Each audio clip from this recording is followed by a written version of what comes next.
ગુરુદેવ અને જય શ્રી કૃષ્ણ. જો સવારનો છે ને ચા નાસ્તો પતી ગયો છે અને છે ને આજે આ બધા ડબ્બા છે ને નાસ્તાના એ બધા ખાલી કરી નાખ્યા છે અને બધા છે ને વોશ કરી નાખ્યા છે.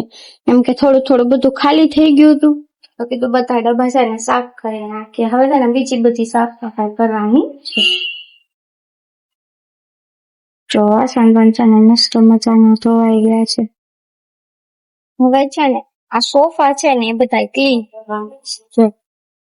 અહીંયા છે ને કવર છે અહીંયા સુધી, તો અહીંયા કવર નથી તો આ ભાગ છે ને બહુ મેલો થઈ જાય તો છે ને એના ઉપર મેં કીધું કે છે ને પોતું ફેરવી દઈએ ને તો થોડુંક સાફ રહે એમ. નહીં તો જો બ્લેક થઈ ગયું હોય એ બધું છે ને આજે ક્લીન કરવાનું. તો હું છે ને હવે સોફા ક્લીન કરી. હું ને મમ્મી છે ને કોટનના કપડાને પાણી વાળું કરી અને પછી ઘસીએ છીએ એટલે બહુ છે ને અંદર પાણી ન ઉતરે. બહારથી લોકો જે આવે લોકો તો સાબુ વાળું કે લિક્વિડ વાળું જે હોય એ પાણીથી સાફ કરે ને પછી વેક્યુમ થી પાણી ખેંચી લે.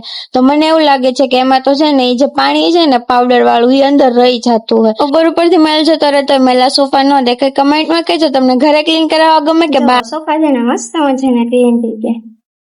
જો આ કલર અને આ કલર હવે મેચ થવા માંડ્યો. પહેલા છે ને બે માં બહુ ડિફરન્સ આવતો હતો.